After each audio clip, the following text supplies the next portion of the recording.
Video is brought to you by BetUS Sportsbook and Casino.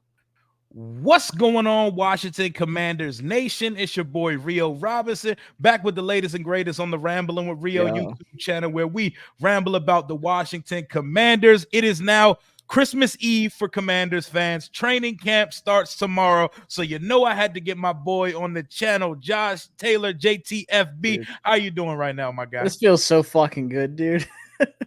Just thinking about football, like practice, dude. I cannot wait. I'm so glad to be here, man.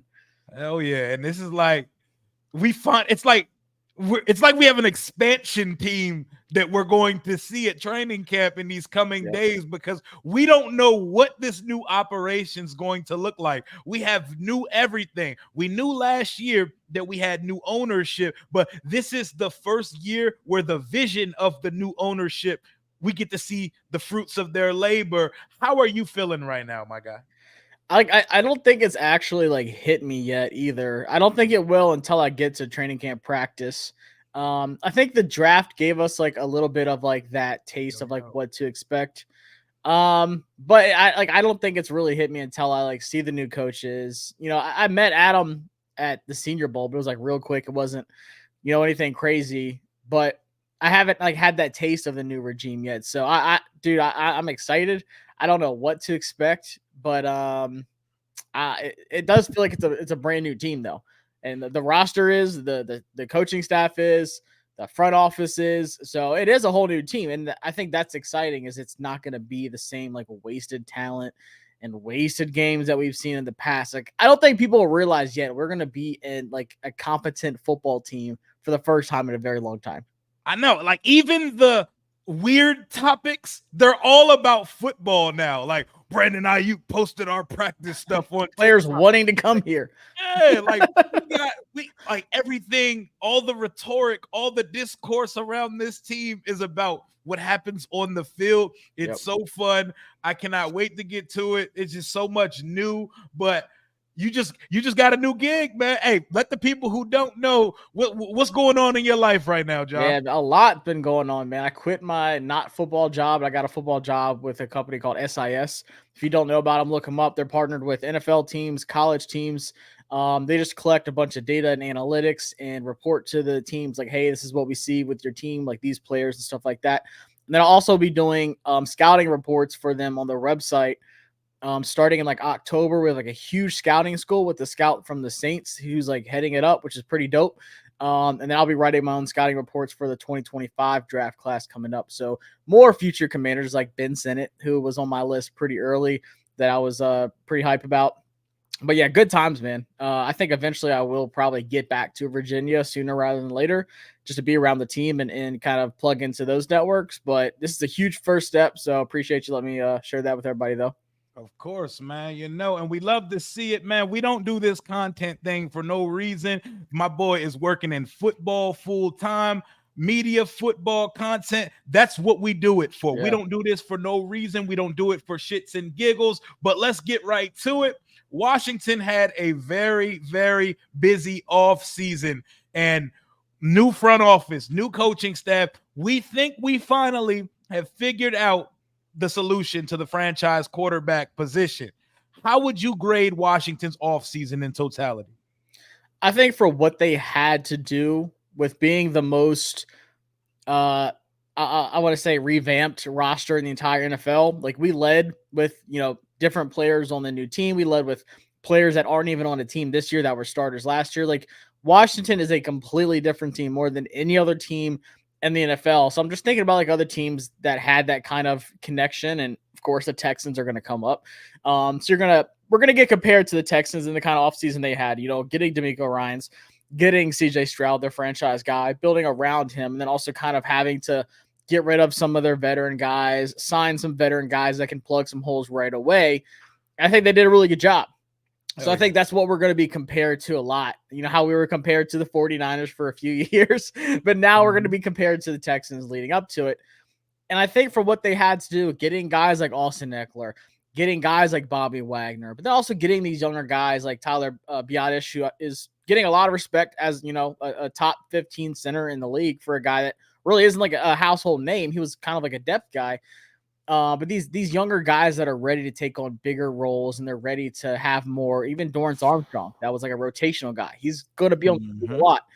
So I think they did a really good job with that in free agency. And then also the draft, just getting the best guys available. Like I think the guy outside of Jaden Daniels, honestly, that I'm the most excited about is Newton, because he was that good in college. The dog. Dude, he was so good in college. Should have went top 15 for real, for real. If he was in Alabama, he would have been down as like one of the best college football players of all time. Like even when I was covering Penn State, I was like, holy crap, dude, who is this random like D tackle that is just dominating games from a position that you like, you don't hear that unless you're like Aaron Donald or something. That boy nice as shit, man. Dude. So I mean, just this draft class, oh my gosh, dude, like top to bottom, I loved it. So now we just got to see how it all gets put together. And I think with Quinn and with that coaching staff, I mean, like just the defense alone, like, bro, we have Dan Quinn, and then we have guys like Norton Jr. who are just coaching the linebackers, who was, highly sought out guys. You got Joe Witt Jr., who was with Dallas with Quinn. Oh, he's what they did. I want to play football for Joe Witt Jr. He has a fucking screw loose. You can tell he's a nut. Yeah. This is his life. Like he could probably convince me to talk on my grandma if he told me to. that boy is sticker shit. Right stick. That's the kind of people I like. That's the kind of people I like to talk to and be around. People that are just obsessed with this. But I just don't see, like, what did they miss on? Like, we can talk about corners. Gilmore's still out there. There's still a lot of camp cuts and stuff that are going to happen. Maybe O-line at the tackle position. I was just, it's crazy that you said that. That was like a perfect segue before we get into training camp positions, battles, and stuff like that. I was going to say, just to put a bow on the off season, what was your favorite off-season acquisition, excluding the quarterback, and what was your most concerning thing the team did this offseason, if any? I'll say, excluding the quarterback, honestly, man, and this is kind of biased, I guess, but Austin Eckler. Think first off, I love his personality. He's just an awesome guy. But then, like, I think so many people like didn't realize, like, he said it himself. He's like, the offense I was in last year, it just wasn't it for me. Like, that was not me at all. And he's like, he said they was working him too hard. He said they was working him to the bone. They were using him like Derrick Henry. Like, no, like that's not his game. So I think just having him alone to balance with B-Rob, it's going to help out Jaden Daniels a ton. But I'm so excited to see the big plays that he's going to bring on the ground and then also through the air. Like, remember, like, watching that Chargers game when they played us, I'm like, yo, this guy Austin Eckler, man, he is filthy. Like, these are the kind of players we need on our team. Oh, yeah. And I just think so many people have written him off, like, even not just Washington fans, but like outside, like, oh, Austin Eckler, like, he's hit that hump for running backs. Like, no, I don't think so. It's just a 1-year thing. So I just think the big playability that he's going to bring, the leadership he's going to bring, I think that goes he's a dog. And then he's back with his guy, coaching. He's going to produce, man. Yeah, I know Anthony Lynn. Yeah, that was his head coach. Now it's his run game coordinator, bro. Chill. Anthony Lynn, one of the best things we did off season that nobody talks about. Yeah. No, he loves him. And like when I was talking to him, he's like, I was just so excited to get back with him. Like, he knows how to use me, and that's what really fired him up. Oh, yeah. And what, if any, moves this offseason was a head scratcher for you? I wouldn't say like we made a move that didn't make sense. I go to corner, but then like I trust what they're gonna do. They brought in Michael Davis. I don't think that's talked about enough. I don't think people like are too big on Michael Davis, but he's a veteran guy. But just think about what Quinn and Witt did last year when Trayvon Diggs went down. Did anybody notice? He's like, no, I'm gonna turn Deron Bland into like an all-pro. Yep. And they weren't like, the only like spot they were really lacking on defense was linebacker.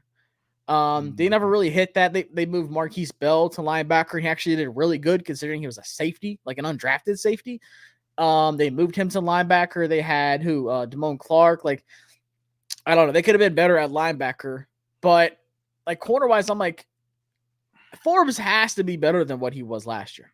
Like, there's no way he's just coming back the same, right? Mm-hmm. Well, one would hope, and we're going to get to that when we get to the positional breakdowns. I'll say quickly, my favorite thing, like, as a position that I don't truly value enough, my favorite thing we did is with the linebacker room this offseason. Oh, yeah. Under Ron Rivera and Jack Del Rio, this team pretty much said, fuck the linebacker position. We're not going to develop it. We're not going to improve it. We're just going to go out there and be devoid of it for 17 weeks a season. We just added 300 tackles last year, over 300 tackles, and about 7.5 sacks to our linebacker room to go with Jamin Davis, who had 89 tackles. And we can finally let Jamin be his natural self as a hybrid linebacker edge rusher. Like, we're going to use him like Goodwill Micah Parsons over here. We're not going to call him Micah Parsons, but he's going to be poverty-stricken Micah Parsons in this defense over here. But what we did in the linebacker room, and Jordan McGee, the one draft pick that we don't talk about, that's probably in the best position to just be taught, like to just take the tutelage of two dogs ahead of him. Bobby Wagner is one of the most beloved players in the NFL. Jordan McGee is a unit. He gets to sit behind them boys with no pressure and eventually be one of them ones. Like, the linebacker room, my favorite thing about the offseason minus the quarterback position. Frankie Lavu, oh my gosh, dude. Big Oos. I can't wait to see him. He is so good. He played with his hair on fire for real. Oh, and I think McGee starts next year. Like, I think he's going to contribute this year. We're going to see flashes of him because he's so freaking athletic, and he just has like the mindset of a linebacker. Like, I'm going to make a big play. And then, like you said, with Bobby Wagner, oh my gosh, man, like he's in the perfect situation to learn. He's got a veteran guy, and then he's got a young up and coming guy who's one of the top linebackers, honestly, in the NFL. He doesn't have that big flash name like Fred Warner, Dre Greenlaw, but he's up there with like talent wise. I'm not saying he's Fred Warner yet, but he absolutely could turn out to be a Fred Warner. So yeah, dude, linebackers. Oh my gosh. Like, I was literally thinking about it this morning. I woke up, I was like, holy shit, this defense is going to be good. Like, I genuinely think they're going to be good. That's the one lock of this season for me. I don't know what we're going to be record-wise. I don't know what our potential ceiling is, but I do know the defense is going to be immediately significantly better. Like, it's going to be way better. I don't think we see as many communication gaffes. I think there's going to be aligned communication between the coaches and the personnel. We're not going to see Jeremy Chin, man. Like, I think Jeremy Chin, he's playing for a contract, bro. Yeah. We're getting determined. Redemption arc. Definitely. I mean, think about it. We literally didn't have a defensive coach for half of the season. Yep. That's just that tells you everything you need to know. Ron said, "I got this." Hell yeah. My only concern with the offseason is maybe we could have attacked the offensive tackle position more in free agency. Yeah. I'm betting my lucky stars. I'm on my knees to the football gods that Brandon Coleman solves our answers at left tackle. I don't know why his tape screams to me a fleet-footed guard, but they're playing him at tackle. They think he's a left tackle. I'm going to trust the people that know way more than me. What do you think about Brandon Coleman at left tackle? All of the offensive line, like, gurus and people that I like keep up with. I'm trying to think, like, Brandon Thorne's one of them. Offensive line masterminds. All these guys are like, Coleman is one of those guys that just has the build to be a really good tackle. So I hit up my guy Donovan. He was a offensive lineman at Miami, Ohio, won a MAC championship there. Like, really good guy. He coaches now, and I'm like, yo, watch this guy's film and get back to me with what you see. And he's like, dude, he could be a tackle in this league. Like, foundation wise, talent wise, like, he has everything it takes. There's a couple little things, like, he's not a perfect tackle by any means. But he was like, go back and watch that, not last year, but the year before that in the playoffs where they played Michigan and Georgia, and he was left tackle. He said that was honestly his best tape of his college career, was against those two in the playoffs. Love that. He was ready for the smoke. Yeah, and then last year they had a lot of different, they lost Avila, one of our favorite guys in the draft that we really wanted, who's balling out. So they lost Steve Avila, and they had to move him around to a bunch of different spots between left tackle, left guard. He just went where he had to go because he was the strongest, point of that offensive line where they're able to move him around. So I don't think it's a bad thing. I think that it's good that now he can sit at that left tackle spot, learn everything he needs to there and just really, come to his own as a left tackle. And they did attack, offensive tackle. They tried. It came out that they tried to trade up in the first. There's a couple of different things. Teams like, no, we like where we're at. We like who's on the board. They were aggressive with that. That came out like after the draft that they tried to make some moves. Now, free agency, yeah, but like, would it have been worth paying, a super old, like injury-ridden left tackle, like a lot of money? And like then Bakhtiari, like I don't know why we were begging for Bakhtiari. No, Like Bakhtiari has no. one leg, bro. Or like what are we talking about? Smith, like does Smith even like last that long with the DJ Jets? Humphries, who probably ain't gonna play the first quarter to half of the season. Yeah, Yeah. or would you rather get a young guy like Brandon Coleman and say, okay, like go out there at left tackle, like worst case, if somebody gets cut, like there's still opportunities if they're in camp, like, all right, yeah, Coleman's not ready. We kind of need a backup plan. I would have just hated to throw like, 12, 13, 14 mil a year towards some old veteran that's not going to even play and just put us in a bad position to start the season. Right. And they said we really had a high school coach developing the what was it, Visselmeyer? What's his name? Brett Visselmeyer? Jack's golf buddy, his drinking partner, his beer guy. Oh, I got his golf caddy coach. I don't know what the hell we was doing, bro. I can't believe we hyped this team up. Shame on us, bro. It was just an old boys club here in DC. As long as I knew you before, we was you on the staff type shit. But let's start it off. We're going to go through all position groups. We're going to vote better than, worse than, or push about the same as before. Did the position group, the unit as a whole, improve? Did it regress? Or is it about the same? Let's start on the offensive side of the ball. What everybody loves to talk about, what we assess about all the time, the quarterback position. It is now Jayden Daniels' world. We're all just living in it in DC. He is backed up by another former second overall pick and Heisman Trophy winner, Marcus Mariota, who's aged 30 years in his 8-year career. That man look older than George Clooney now. That NFL stress of a quarterback, it gets to you. He will be backed up by Jeff Driscoll, and Jeff Driscoll going to be backed up at fourth string and competing for the third string spot with the handsomest man in the NFL, Braveheart, Sam Hartman out of Notre Dame. Clearly, this position improved, right? Yeah. Oh, yeah, absolutely. And I loved Sam. It's nothing on Sam. I think Sam's talented. I hope he does well in Seattle. But it's always been find the guy that is the franchise guy. Mm-hmm. Like I said, when the Texans got CJ, they knew he was a franchise guy. With Sam, it was always, I pray to God he's the franchise guy. I know we got him in the fifth. We wanted it badly, though. Yeah, we did. Like, just please, just stop getting sacked. Stop throwing these bad balls. Like, we see the really good stuff. Were you in the best situation here? Absolutely not. Like I said, I think he's going to be better in Seattle. Seattle loves him, and a lot of teams love Sam. Yep. But very likable guy. Very easy to root for, but sometimes he could date my daughter if I had one.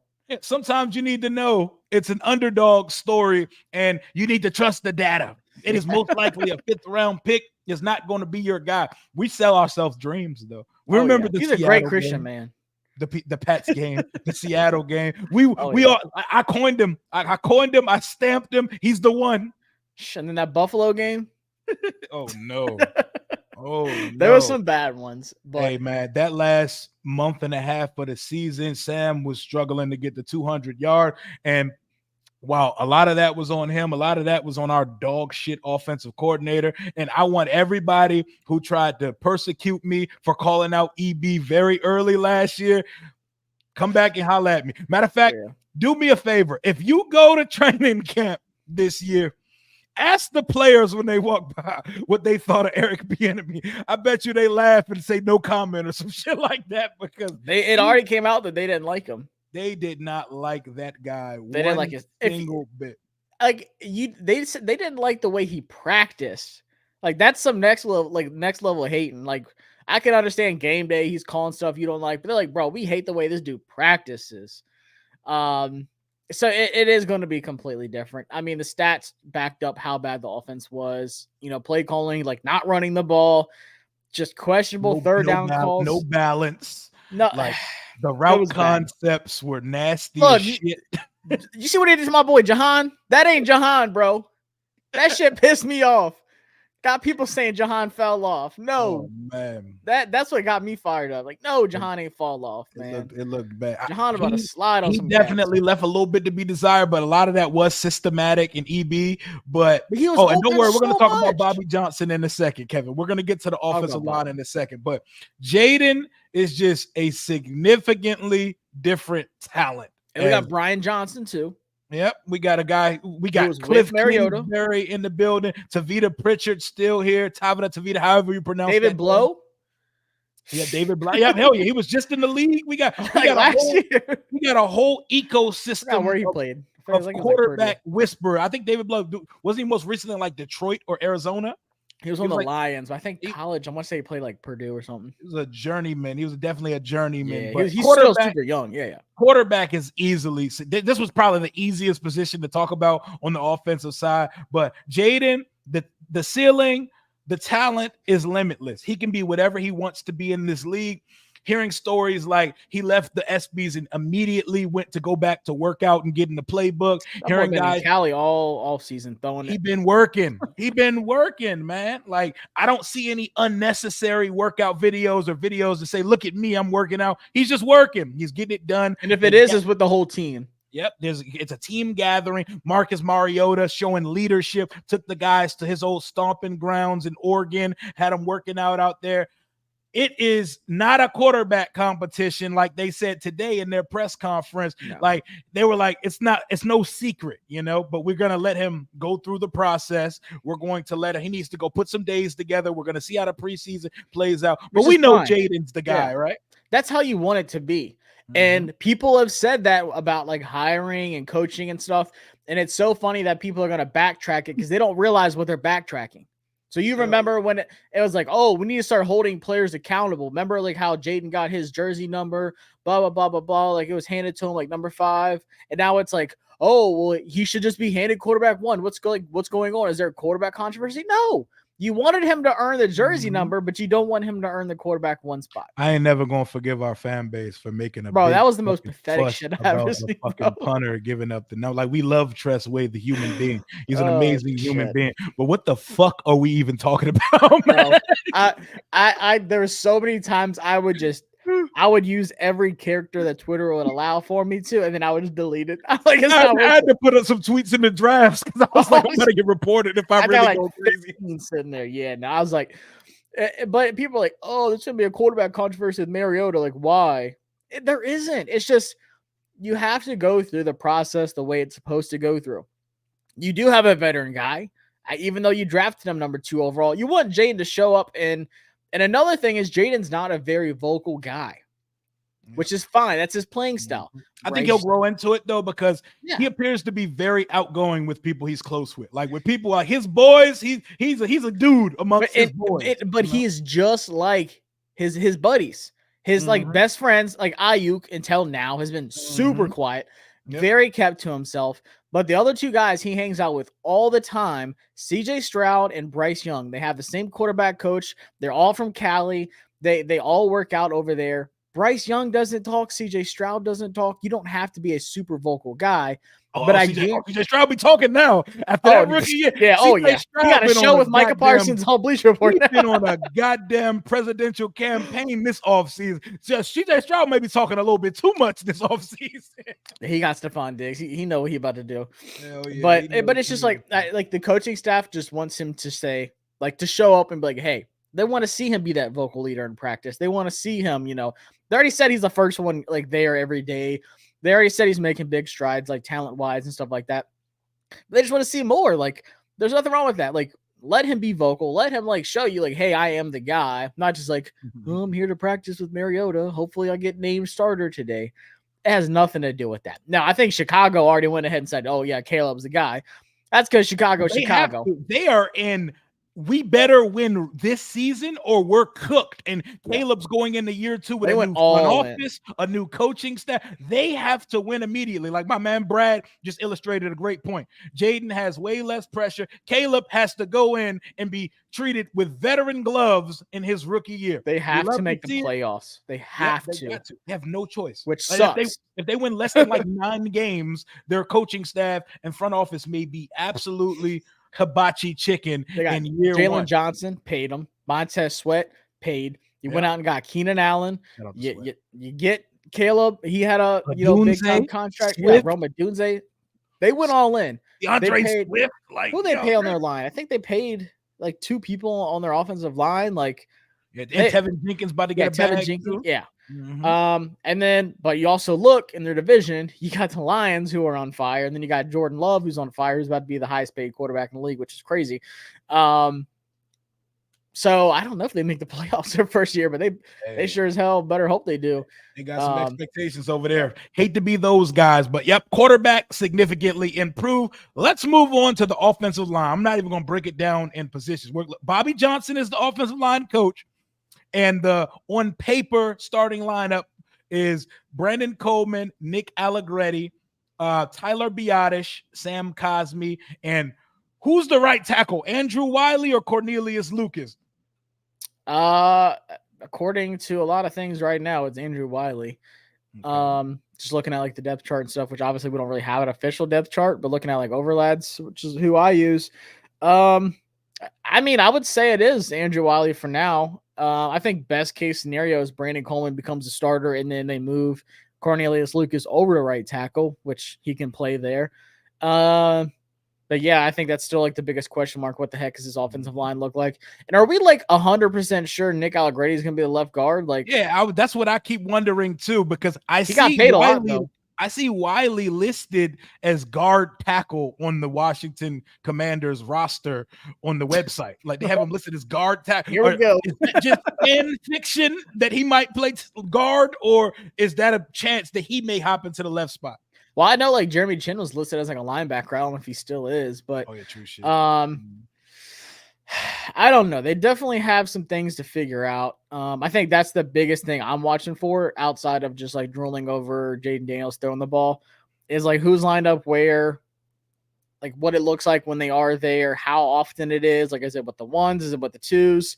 But I think, I mean, right now it's listed as Lucas at left tackle, Allegretti left guard, Biotish at center, Cosme at right guard, and then Wiley at right tackle. So I think that would be good for now until Brandon Coleman says like, hey, I'm ready to start. Because he is still kind of raw on certain things. Like I said, he's not like a perfect left tackle by any means. But I think Andrew Wiley there right now at right tackle is better than moving Lucas and then forcing Coleman to just start. You still have plenty of time too. Like you got preseason, you still got training camp and stuff like that to see where he's at. But I think best case scenario is Coleman starting at left tackle and Lucas going to right tackle. So did the offensive line get better, worse, or push? I'm gonna say push until proven different. I say it's about the same. Yeah, I'm gonna agree with you. I want to say it got better because we did get Brandon Coleman and we did get. You know what? No, I'm gonna say it did get better because Tyler Biotish is good. Oh, he's nice. He's the nice. Center spot was He ain't Nick Gates. the worst. Oh my god, no, we had the worst center in the last like 2 years. We rotated a ton of centers 2 years ago, but I'm gonna say it did get better because left guard and center, we were literally the worst in the NFL last year, and we got Allegretti, who's been highly regarded by a lot of people. I'm not sold on him yet. Like I have no idea what to expect, but I know Tyler Biotish is a dude. So I'm gonna say it did get better just because of him. I remember Jalen told me early in the group chat he didn't trust Nick Gates when we signed him because he had too much style to be a center. Like, why is he rocking chrome hearts and rude and shit? Yeah, like, that's this man, weird. like he was. I don't need my centers wearing designer. Like, I would love to say that I could rock chrome heart, but I don't think I could. I don't see a big dude ever rocking that kind of shit. Leave that to Caleb. A center shouldn't have that much style unless you're like a Pouncey brother. A center should not have that much swagger, bro. Or like Deion Dawkins or something. Like Tyler Biotish looks like what I need my center to look. Oh like. yeah, he's pulling up a Carhartt. On God. Yeah, exactly. On Go, God. go hard like Columbia. He's pulling up with a backpack full of Copenhagen wintergreen yeah. long cut dip. I might give him some Zen at training camp. Like shit. Kevin, But I got gosh. this joint from Pentagon City Lids. But O-line, it's a push for me. It's a push for you as well. I'm gonna say it got better just because Biotish. Like he's good. Okay. Yeah, he's nice. He's definitely nice. And let's see what Allegretti is. Like Allegretti. I'm Like, not gonna hype him up yet because I have no idea what that nah, expect. yeah, we're gonna put him in like the Nick Gates category. We're gonna see what happens when That's we get to the season. That's a tough category. Hell Man. yeah, because Nick Gates was a fan favorite in the offseason. As long as you fighting somebody. What up, Richard? What up, Cody? Oh, My no. boy Rap. What up, Rap? Hey, shout out to my guy Rap holding it down for Vikings Nation. One of the best content creators over there. Shout out to my guy. they got a fun season.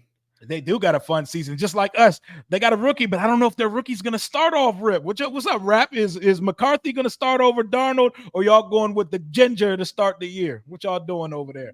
But He's so we gotta did start. quarterbacks, we did offensive line. Let's move to the running backs. I think this is a very easy one as well. You were just talking about your guy, running backs. Better, worse, or push? Way better. Yeah, I think Eckler is going to be a stat machine.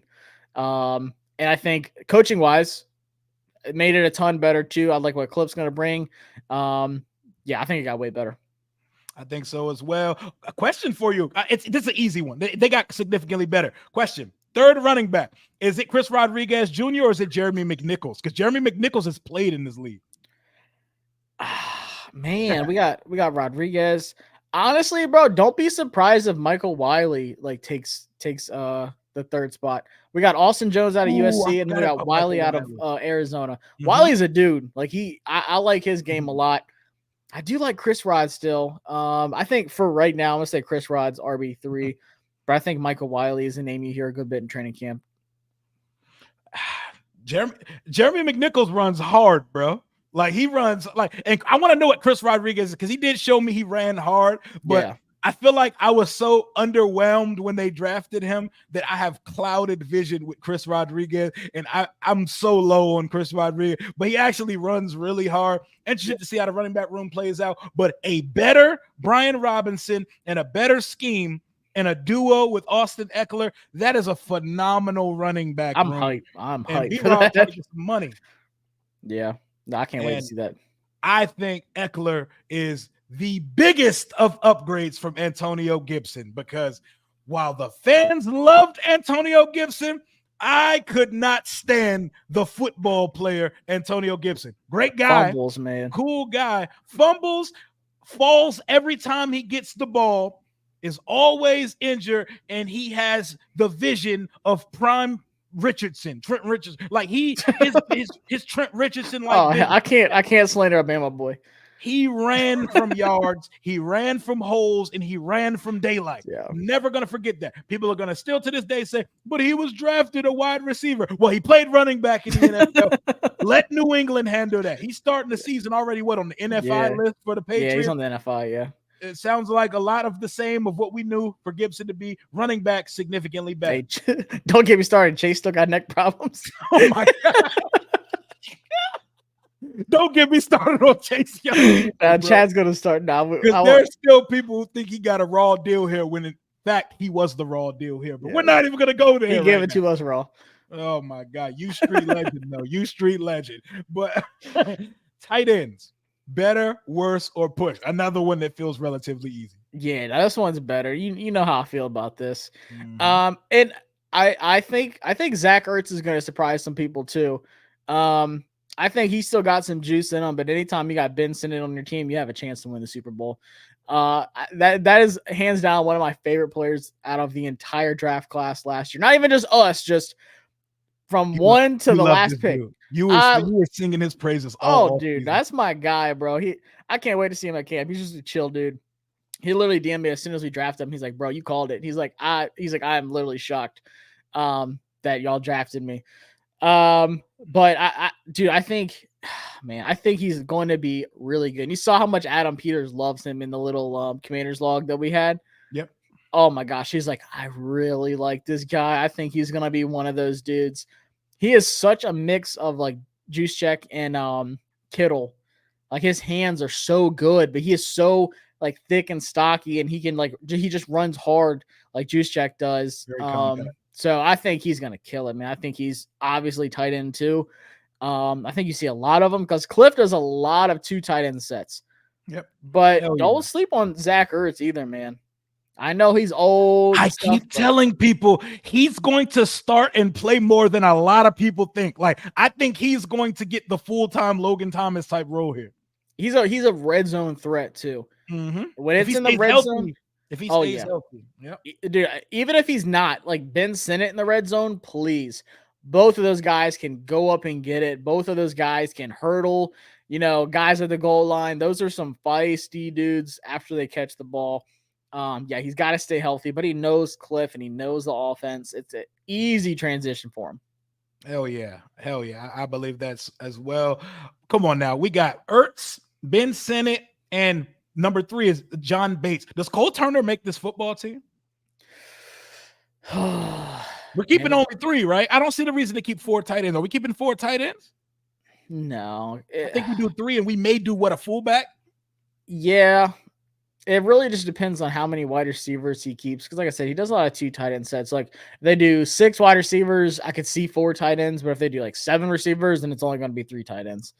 Man, that's tough. Because you do have Armani Rogers coming back. You got Colson Yankoff. Then you got Cole Turner. It's just the thing that hurts Cole Turner is he's a really good receiver.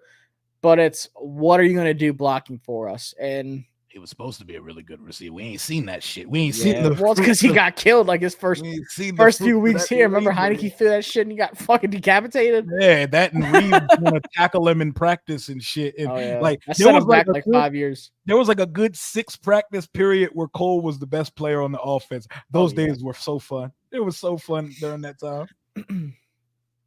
Oh yeah, appreciate you, T Wolf Gaming, for the $10 super.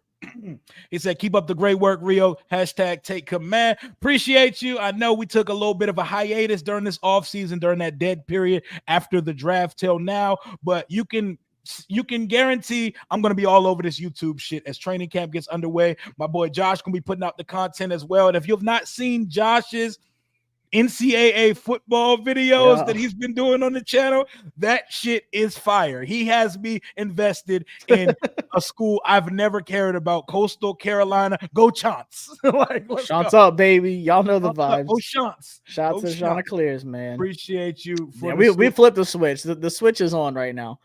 Hell yeah. The football switch is on. So we've done offensive line, quarterback, running back, tight ends. We're going to move over to the receivers. And Queen Sheen, I seen your question. Who's an underdog that we should look for this season? When we talk about the wide receiver, I think someone that nobody's talking about that would possibly be considered an underdog, this ties into this current topic. I got a wide receiver that may be more of a lock that nobody is talking about. Does he got I think 3 names? Olamide Zaccheaus was brought Oh. here for a reason. I think he's going to be on the roster, bro.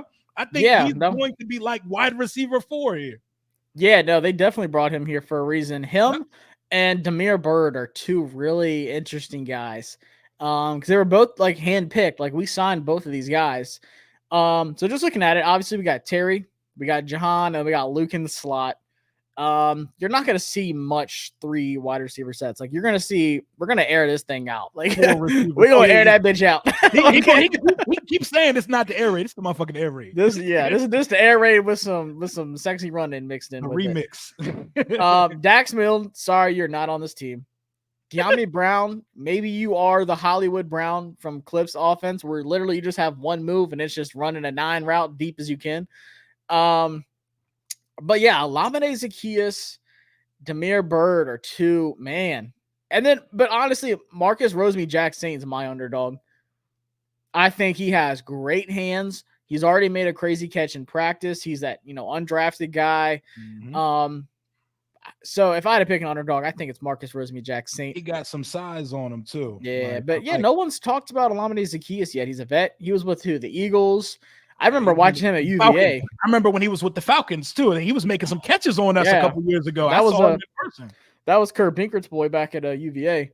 Yep. He used to air it out to him. It's like he's got some juice. He's got some good stuff in his game. I think he fit the Eagles really well. He made some big plays.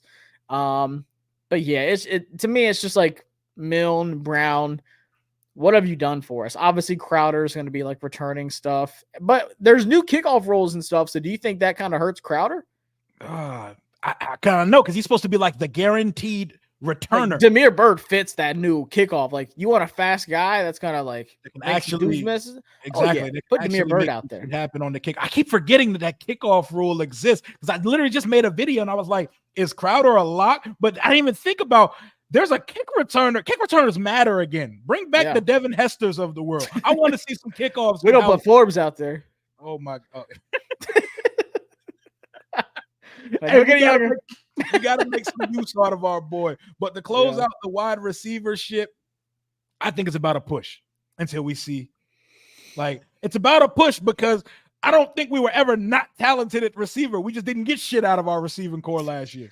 Yeah. I'd say it's pretty close. I think adding, proven vets over guys like Dax Milne and De'Ami Brown, like having Damiere Byrd, Olamide Zaccheaus, and then Adam McCaffrey, dude. I think he's gonna be another guy that pops a lot his rookie season.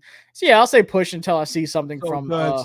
Does Luke McCaffrey count as like almost like a push for Curtis Samuel going to Buffalo? Yeah, because Curtis Samuel was good, man.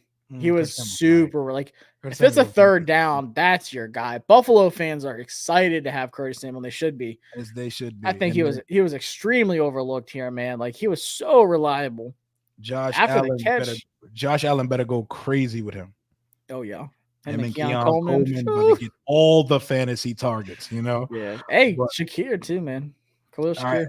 That closes out the offense. We covered the quarterbacks, the receivers, the tight ends, and the running backs, and the offensive line. Before we move over to the defense, Todd has a question. He said, do you think we'll see a lot of Jaden Daniels in the preseason? He needs to play, but limit him to a little bit of work. Okay, this is a perfect question because I literally just made a video on this the other day because plug it. Put the link.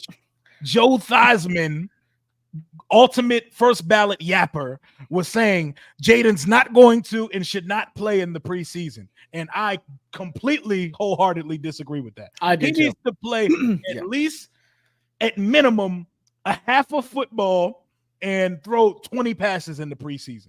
Give him the CJ Stroud starter kit. Throw at least. And CJ looked bad in preseason, remember? Exactly. He looked bad. But what's important is they get to go out there, see what the bullets flying, see what the pace of the game is like, calling the plays in the huddle. Like, we get 2 joint practices with 2 different teams, and we get preseason. I need to see at least a half of football. How do you think we should handle Jaden in the preseason? Yeah, no, I think first game. Who's the first one? Patriots? No, they're the last. We got the Jets first, then the Dolphins, and then the Patriots last. I would like for the first game to be like, I'd be fine. First game, it's just the first quarter. Second game, the first half. Third game, like, if you've seen enough, okay, don't play them. That's fine. Like we did last year. That's fine. But if you're like, hey, we still want to see like maybe a drive or 2 out of you the last game, okay. But like I said with CJ Stroud, he looked bad. Like, remember he threw an interception, like one of his first throws? Yeah. Oh, he looked bad. He looked really bad. People were like, oh my God, bust. Yeah. Like, but they saw that and said, okay, let's go back to the drawing board. Like, you got those nerves out. Let's iron those wrinkles out. What happened? What can we do? Mistakes are good in the preseason and in training camp. I'd much rather Jaden throw 3 interceptions in preseason and no touchdowns than to do that to start the season. Yeah. See that live action. I don't care who it's against. I don't care if the Jets, if Sauce Gardner doesn't play, if Mosley doesn't play, if both Williams brothers don't play. I don't care if it's third stringers out there. Play them. Play them at least a half. TP Way. The New York Giants have the lowest ceiling in the division. Y'all have the worst quarterback in the division, and y'all tried very hard to trade for the guy that's going to be starting for my football team. Tune in to Hard Knocks at 9 o'clock so you can see it for yourself. Can't wait. And y'all got Malik Neighbors, who's going to be throwing tantrums when the quarterbacks can't get him the football. And just wait on it. Just wait on it. We will see y'all. We'll see y'all week 2. We got something for y'all. This is not Ron Rivera's Washington anymore. We'll see y'all real soon. Yeah, the owner hates y'all. He said, y'all let Saquon go to who? And my favorite thing about the Giants is I hope their locker room is in shambles, because while Hard Knocks offseason is one of the greatest things I've ever seen, this shit is the most toxic shit for a locker room to be watching. To watch how the front office feels about everybody, to see how they're like to just see yourself as an asset, see you getting put on a PowerPoint and shit, how we need to be replaced. Like, yeah, he sucks. He's definitely replaceable. Yeah, this guy's fucking awful, man. Let's move. I'm not paying him that shit. Yeah. I'm not gonna lie, Evan Neal was really bad last year. Imagine Daniel Jones turning into Hard Knocks, and Dayball's like, "Yeah, I trade up for Daniels, man. I'd really trade up for that guy." That's tough. That is tough. Oh yeah. I can't wait to see who does the regular season.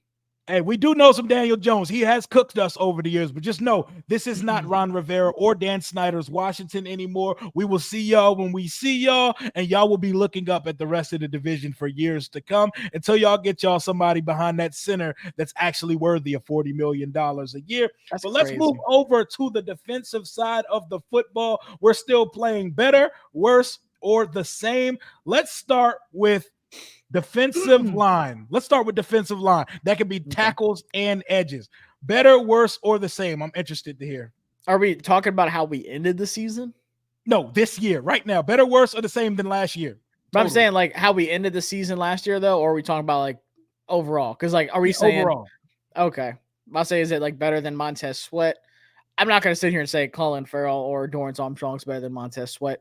My man said Colin Farrell. Cleveland Farrell. Cleveland Farrell. Not the actor. That's my guy. Cleveland Farrell. Shout out to Colin Farrell, Irish legend. Shout out to Clellan.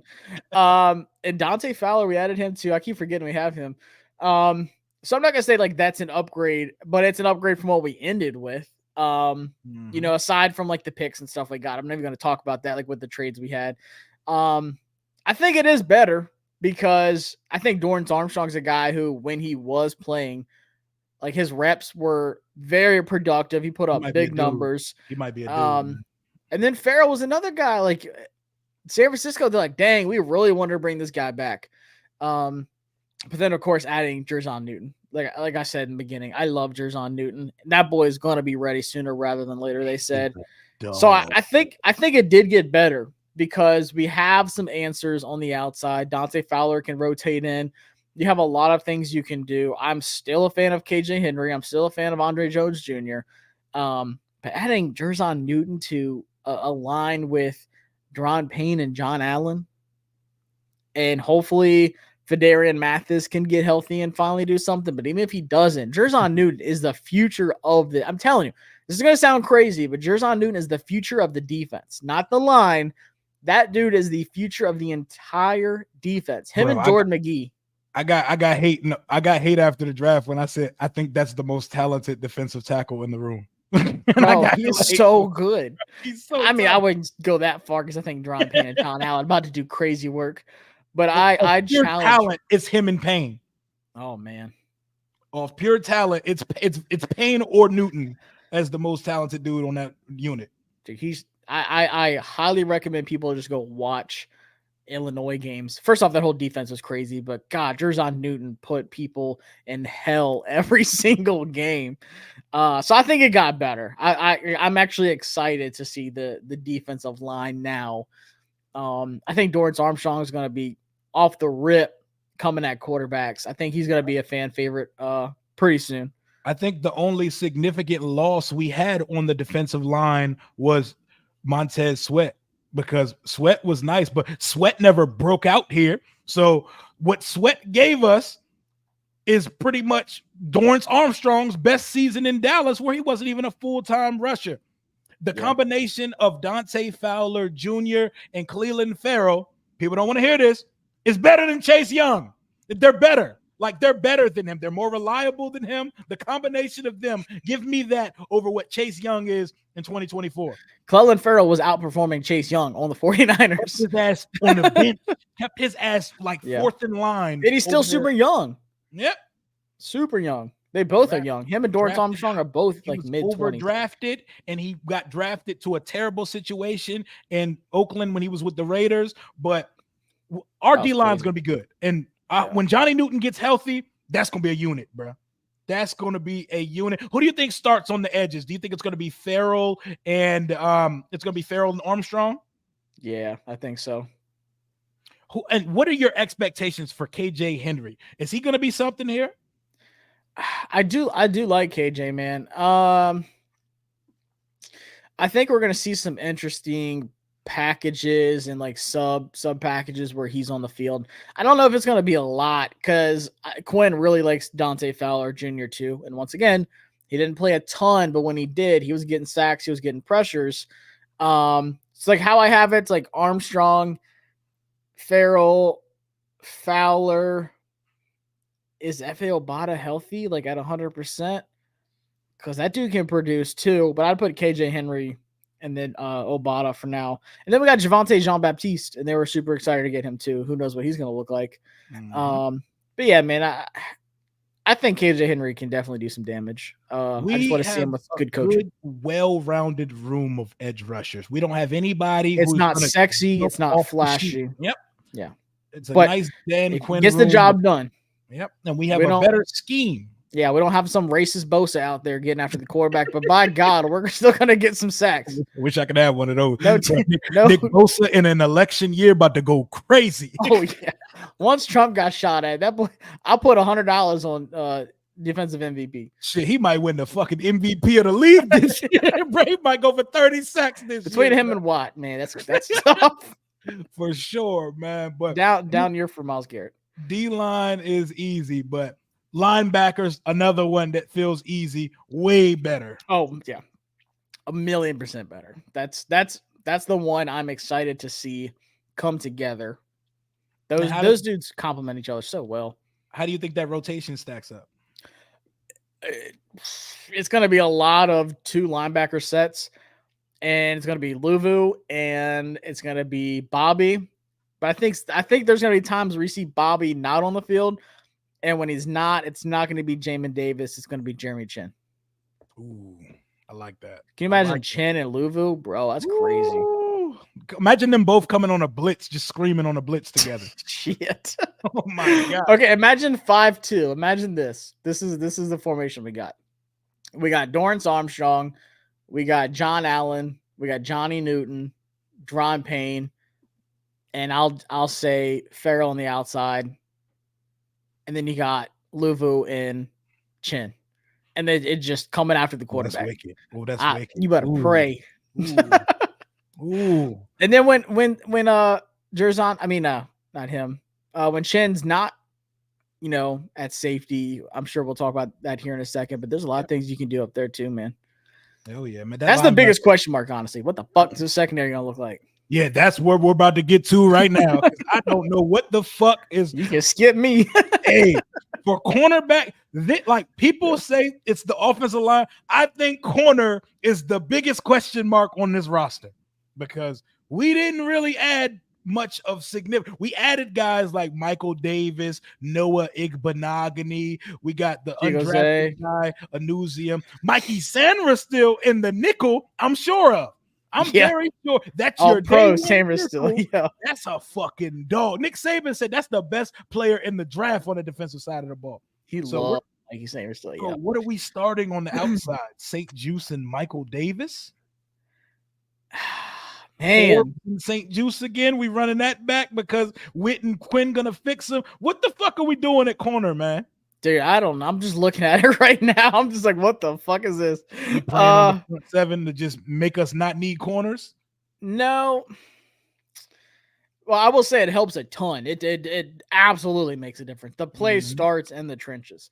If you don't have time to get rid of the ball, it doesn't matter who's out there. You can have me out there at corner if the quarterback's on the ground. I don't care. I think St. Juice does fit Quinn. Quinn looks. He fits what Quinn likes to do. And, him and Witt have the same identity. They got the same blueprint on defense. I knew right away, I said, okay, St. Juice has an opportunity to actually have a consistently good season. We've seen some good flashes. Like, remember that Vikings game where he was locking down Jefferson? I do, but I also have nightmares of it because if he wasn't holding, we won the game if he got a pick 6 there. Yeah. And then there was that one catch he had in the end zone, which they had to show on receiver, of course. Oh my God. And on commercials. but it's just like he plays that physical style. He's too grabby sometimes. But I think that's a coaching thing. Like I think it got to the point where it's also like, hey, I don't really have that much help behind me or next to me. I'm fighting for my life out here, you know? So I think it could get better. So I think St. Juice, I feel good about him out there. I think safety, Jeremy Chin and Derek Forrest, but then also Dominique Hampton. I put him, people are gonna hate this, but I put him over Percy Butler and I put him over Jeremy Derek Reeves. Forrest. Yeah. Well, Forrest, I think Forrest could start at free safety because he showed us that he can do it. I think Hampton's more a strong safety guy. So you think Hampton's going to work his way into rotation as a rookie? I think so, man, because once again, that is a long, lengthy guy like him at safety is what Dan Quinn loves. I mean, his whole look at his history of safeties in Dallas. He loves those bigger safeties. And he wanted him bad on draft night. He's like, yeah, please get this guy. Where's Quan's full-time role gonna be? That's the biggest thing, man. I was getting ready to say Quan Martin. He showed some promise down the stretch. Like, hey, oh yeah, preseason Twitter fingers, man. We was lighting his ass up, but he said, let me get that pick. He showed some real respect on his name. Yeah, because he was not even just the preseason. What was it? What game was it? He had an interception. No, I'm saying he was getting like lit up in the preseason because of his performance. But he had to pick in that Ravens game. Yeah, he turned up when the regular season became on. When he finally got some interceptions in the regular season. I forgot who the heck did. Last season seems like Patriots. He closed the game out. He had the game closing interception. Yeah. Yep. So, but he's a guy that you can put in a lot of places. He could start at corner. But I think he's best where he can, show his range, just like let him roam around a little bit, take him off the leash where he can just kind of do his own thing. I think, honestly, as of right now, I think he would be the best free safety we have on the team. So him and Chin, Quan and Chin. That's what I would like. That's what I would like. Let's get to the big topic of conversation. What the hell is Emmanuel Forbes going to be? He took that pregnant pause that Adam Peters took when they asked him about the state of the current roster. Yeah. He said, we're looking at it.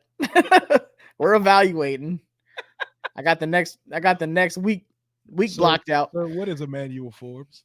As long as he's not a liability, I'm happy. Like I don't even need all the interceptions he had at Mississippi State, bro. Yeah, he's never going to be that in the NFL. I just need to not hear his name. Yep. The less I hear his name, the better. I don't want to hear his name, and I don't want to see him on highlight reels. No, that boy was getting baptized last year, man. But I think for now, Michael Davis is the starter. His rookie season. So Michael Davis and St. Juice with Sandra still in the slot, and Jeremy Chin and Quan Martin. That's our starting secondary.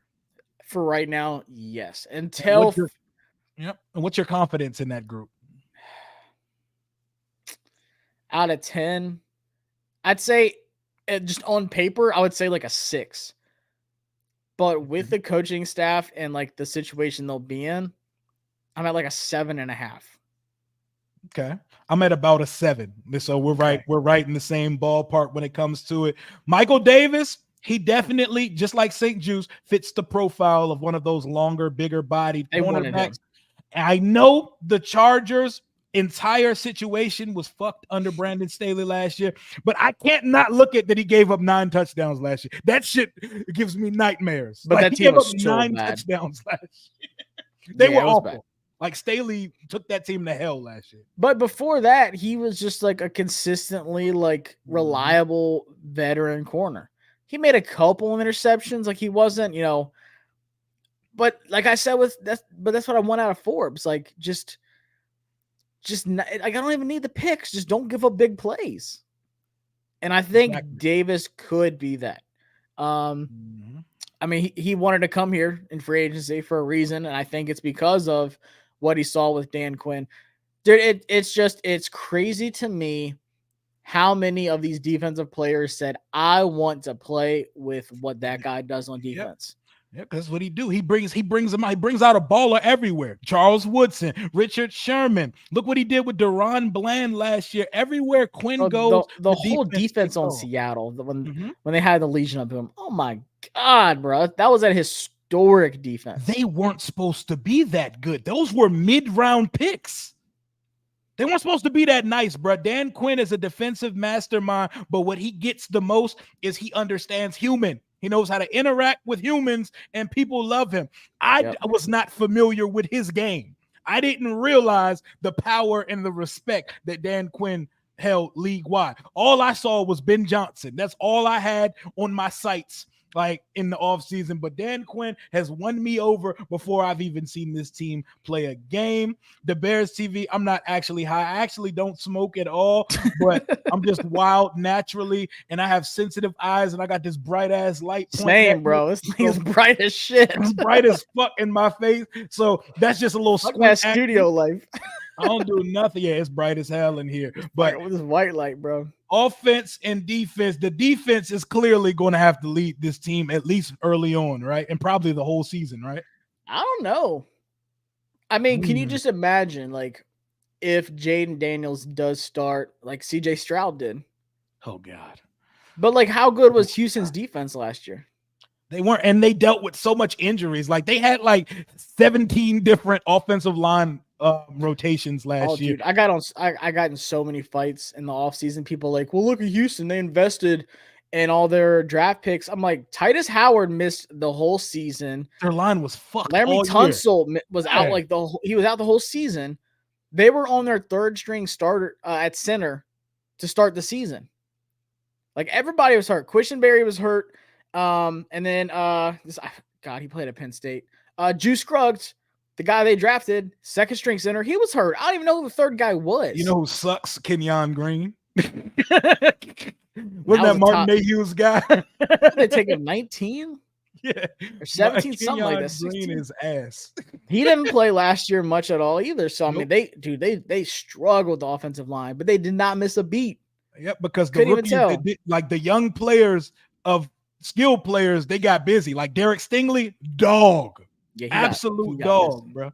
I don't care what nobody. I'm still staying on the Derek Stingley's gonna have a better career than Sauce Gardner wagon. I'm gonna stay there. I like Derek Stingley as a corner more than I like Sauce. Gardner. Last year he balled out. Jalen Petrie is one of my favorite safeties in the league. Oh my God, Jalen Petrie. They're such an easy team to root for. I love Houston. Oh yeah, D'Amico Ryans is like my man crush. I'm not afraid to say it. Yeah, and Will Anderson, come on, man. But like their defense it was good, but it wasn't like a top 5 defense in the league. Like it wasn't like the 49ers defense or something like that. Like the defense didn't carry them. They definitely played well enough to win games, but the big plays was CJ Stroud to Nico Collins, him to who was their freaking tight end? Cowboys old tight end. Dalton Schultz. Yeah, Dalton Schultz. Like crazy. Crazy with Stroud. And then they added Joe Mixon. Mm-hmm. They said, all right, we can do Stephon Diggs. Oh my God. We're gonna start to run the ball. They didn't even need Stephon Diggs with Tank Dell and Nico Collins and them over there, bro. They got Tank, that's called going all in on your quarterback on a rookie contract. But just evaluating how they performed throughout the whole season. It's not like the defense carried them. The defense definitely made some big plays. Stingley actually had a way better season than anyone will talk about. Nice. He's so nice. But it came down to just CJ Stroud being an MVP quarterback. Like that man easily could have won MVP. Yep. And he will be in the conversation for it this year. I love the conversation of going all in on your quarterback on a rookie deal. And Washington has been linked to doing something similar all offseason. The quarterback we drafted has a very tight relationship with a wide receiver who is going through hell in contract discussions with his team. Brandon Ayuk in Washington. Is this a match made in heaven that at some point is going to happen, or is this just fun off-season rhetoric? He's going to sign long-term with the Niners. Why do you think this ends up playing out long-term this season and next season? Man, this is such a tricky one. Because I got a lot of people over with the 49ers that I talked to a good bit. It's just, and this has been my stance the whole time. He has no leverage. Like Ayuk literally has nothing. If it's up to the 49ers, they don't have to do anything this season. They're, hey, go play. And then next season they could tag him. Like people don't realize His situation is as bad as it could be. He's a year behind. It's bad. Everybody else, like T. Higgins is requesting a trade. He was at least like in the tag season. Ayuk is not in a tag season. They picked up his 5th year option. This is his 5th year. Like he's playing on the 5th year option. Next year, he doesn't. They don't even have to let him test free agency. They can say, "Hey, we don't care what you want. We're tagging you. You're going to get paid a good bit, and then you're going to be a free agent." And he's going to be like, what, 27, 28 then? 28, yeah. It's gonna be you're going to be 28 years old. You're going to be worth – the market's going to reset, but your value is probably going to be down 2 years later. Mm-hmm. But the 49ers, shot themselves in the foot. He said that they had a deal that could have been done before Justin Jefferson got paid, before Amon-Ra St. Brown got paid. Like, they could have gotten him at a really good deal. They waited, and it turned out to be a terrible decision. Yep, didn't work out. But for Ayuk, he has no say in any of this. Now, I think the best possibility for both sides is next year they let him go in free agency. They're like, "Hey, we get it. You want this price? We're not paying that." And it's about to go up next season when someone else is going to get paid. Yep. So it's going to be even worse. So I think they're going to say, "Hey, go test the market." Kind of like with Saquon. Let us know what they say. Once again, we're going to be realistic with our offer. You don't have to play here. What if they don't win the Super Bowl again? Yep. Then it's like, what are we doing? Like, what are we even doing there at this point? So you think he gets to test the market in 2026, not next year, 2026 or next year? I think best case is next year. If they like out of a respect thing, like, "Hey, go test the market. You are a free agent." Oh, if he tests the market, he's a commander. That's happening. Oh, yeah. That is 100% happening. I think it's 80% Washington, 15% Pittsburgh, and like 5% Patriots. And he's gonna pick us over Pittsburgh because 1,000,000%. Because Russell Wilson is rinsed and Justin Fields is a running back, and he wants to play with his boy that's about to be nice in DC. And we already told him. We told him that we would have paid him what he wanted. Yep, they already put that out there. I think Mike Silver and some more people reported that. But do you think there's any chance the Niners say, "This isn't going to end up working for us. We need to get some compensation for him"? At the trade deadline, they say, "All right, Adam, what we talking about, Adam Peters? What are we doing?" That's in their season has to be done to do that. There's no way in hell they trade that man before like the playoffs or something, True shit. Especially Ricky Pearsall's got a hurt hamstring now. I know. Yeah, he's gonna miss a little bit of training camp already. That's their first round pick. It just as Ayuk, I'd be so pissed, bro. I want money. Everybody else got paid, and you take a receiver in the first round, and he's supposed to just show up. Right. Statistically, analytically, against man and zone, that guy is top 5 at everything he does: route running, catching, after the catch. Right. And I'm not, he's not Justin Jefferson. That boy's different. But Ayuk is that good. He's not the household name. And up until this offseason, like I said before, you never heard a single thing out of that guy. Yeah, you can't like front on the production of a guy who's like fourth fiddle and had almost 1,400 yards and 8 touchdowns last year. Like, that's crazy. Like, now, I think the offense goes through Debo. It does. He's their piece. But like, as receiver a pure wise, he's receiver, the best. that's clearly the best wide receiver over there. And I think my opinions on Washington's upside in year 1 would drastically change if we were to somehow get him on the roster this year. But I don't think he's in the cards for us this year. But I think next year we're going to pull off somehow adding him to the roster. I think Jaden going into year 2 is going to have his guy here in DC. I think so too. I think the percent chance of him not being on the 49ers this season at all, like up until after the Super Bowl, is 0%. That would be the stupidest thing John Lynch could ever do. Say, "All right, you want to go somewhere, fine." Like, they're trying to win a Super Bowl. They have come so close so many times. They need every snap out of every player they have. They can't afford Debo to get hurt again. They can't afford Kittle to be banged up, his arm, going numb in the middle of the Super Bowl. They cannot afford any of that.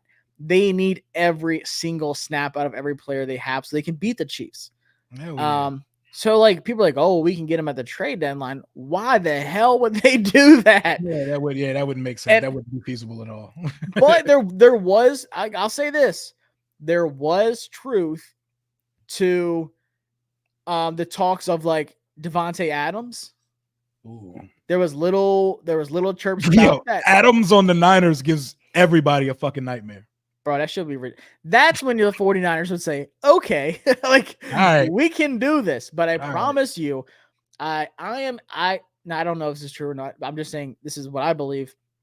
I am 90% sure a trade package said we want Terry and we want a second round pick for Ayuk. I Yeah, promise you it was something like that. All the rocks in the fucking world, because absolutely not. Or it was like Jahan and a first or something. Like they have to get some Something kind ridiculous. of receiving compensation back. Asset. We gotta get an asset. But man, go ahead, take Diami a second and a third and call it a day, man. The fuck they gonna do with Diami? Hey Kyle, you make magic happen with less, bro. Go ahead, take Diami up, bro. I've seen you get Jabbar Gaffney open over here, my boy. Oh yeah, he got like Jawan Jennings. He got some little behind the scene Go ahead, guys. take Diami in this second and the He's good. 2023 and go ahead and give us our receiver, bro. But we would have to trade, like we would have to trade Terry unless they like really like Jahan, which I wouldn't want to trade any of those guys. What up, Rasheed? He said, Rev on deck. Let's go. Arriving fast, physical, and violent. This is our identity. I know my favorite thing I heard in that press conference today when they said what we want to establish in year one is identity. You're going to know who we are and what you're gonna, like. That sounds so good. We haven't had an identity in 25 years. We haven't had an idea. They say you're gonna know who's coming and what's coming when the Commanders are on your schedule, bro. They got me so hyped just listening to them talk, bro. Yeah, it reminds me. They were talking to the coach at South Florida. They were like having like right now they're doing like their like SEC media days and stuff like that. I forgot who South Florida's with, like the American League. They play like Alabama and like Clemson or something. They're like, how do you feel about having to play them? He's like, nah, they gotta play us this season. Yeah, Alabama gotta play South Florida this season. That's swag. Exactly. I like that, bro. Like That's just what you know what's coming when you're on the schedule. Washington, we've been the punching bags for so long. What's good, DMV? We could definitely knock out a collab sometime this season, bro. You know we're gonna talk that shit when Dallas and Washington are on the schedule. But to close out this string, we're gonna go ahead and wrap things up. I want you to give me your biggest camp competition, and I want you to give me your prediction for this upcoming season. Camp competition. Oh man. It could be between players, it could be a position. What is the biggest camp competition on this roster? I think for me personally, it's going to be Forbes and Davis.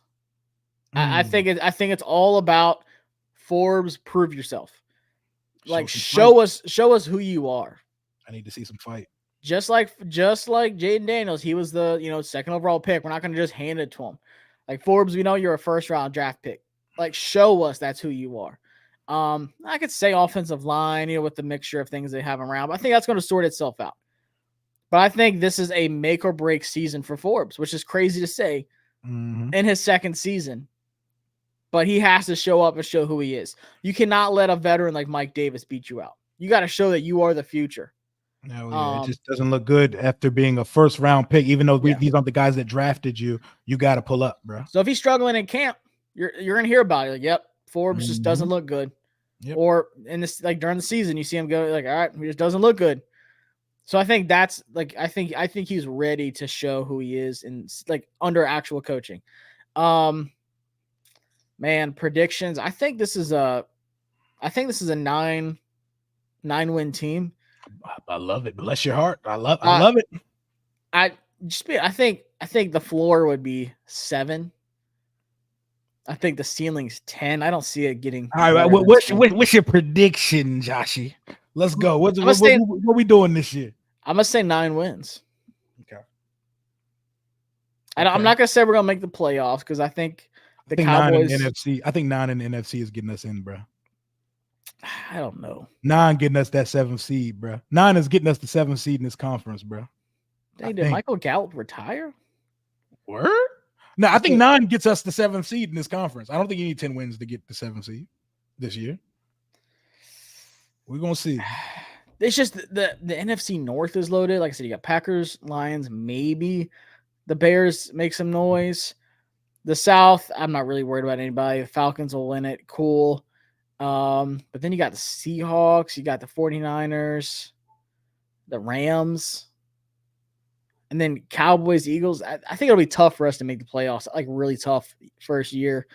But I say 9 wins.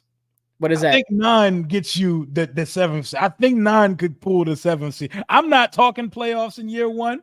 Like my win, I still got a record prediction pod that I'm looking to get the scheduling right because I got a lot of people coming on. But I have us winning more than 5 games and less than 9.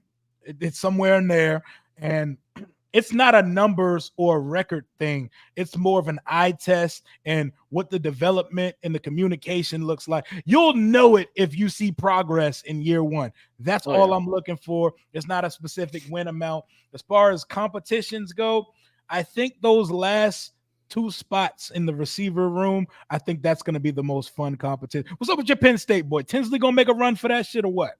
Hey, I think he could. Like, that's my dude. I think that if you want to talk about battles for watching camp, the last 3 spots for the wide receivers, if they keep 6 or 7, that's fun one to watch. You got Mitch fighting for his life. De'Ami Brown's got a little bit of oxygen left in the tank, fighting for his fucking soul in the league right now. He's like in that submarine that imploded underwater. He another season away from being a DC defender. He better get his shit together, man. He about to get drafted by the Stallions.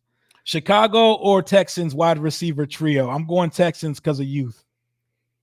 Oh man, because I don't know what I think Odunze is going to be a dog, but I haven't seen it yet. Odunze is a dog, dude. He's an all around machine. Odunze.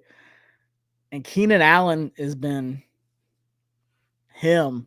Odunze might be Fitzgerald, bro. He might be a Fitzgerald type. Oh yeah, just drop nothing. Larry Fitz, bro. He might be new age Larry. I can see that. That's actually a good comp. Man, that's a tough one. It's just Keenan Allen old, and so is Stephon Diggs. Odunze play yet, and the Texans receiver trio young as hell. Like their youth rounds it out. And Diggs old, but he's not really old for real. Nico Collins is like that. Tank Dell. I mean, who's their trio? Tank Dell. I think the Bears receivers are better, but I'm taking for this year. I think I'm taking the Texans receiver. Nah, I'm taking Bears, bro. DJ Moore alone is a beast. They're nice. They're nice. DJ Moore. Odunze is going to be the best wide receiver out of this draft class. Keenan Allen just hella banged up and old. Like that combination. Yeah, he is banged up.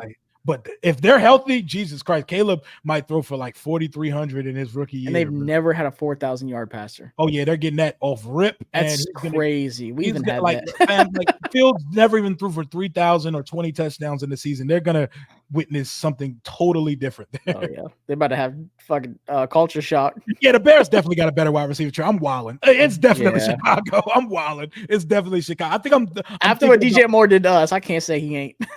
Oh my God, I watched that shit in person, bro. We looked nuts that day, man. I walked around the mezzanine for 2 hours that night. I'm never going to forget that. I convinced people that don't watch football to watch that game because I was like, yo, this is my team. We about to win this shit prime time, baby. And I literally turned that shit off at halftime. I said, I'm sorry, y'all. I lied. Had us on Jeff Bezos' app getting belt to ass from Justin fucking Fields, bro. And I had to pay to watch that shit. Doesn't feel like Dan Marino on us, bro. DJ Moore looked like the second coming of Jerry Rice. I'm never gonna forget that shit, bro. Nah, literally, my buddy has probably never seen a football game in his life, and we were watching that. He's like, "Yo, you're the Bears, right?" I'm like, "Hell no, that is not us, man." I apologize for hyping us up.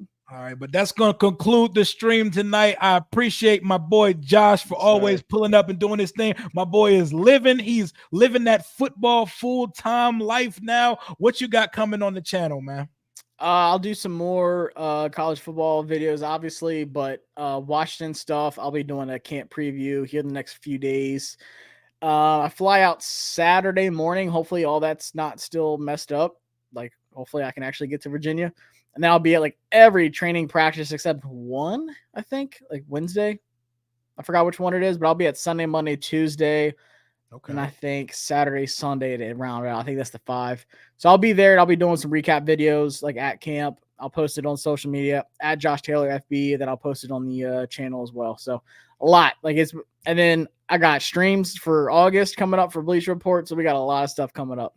Let's get it. It's go time. It's time to eat. Let's push this content out. Until next time, hail to the Washington Commanders, Commander Rio and Josh. We are out.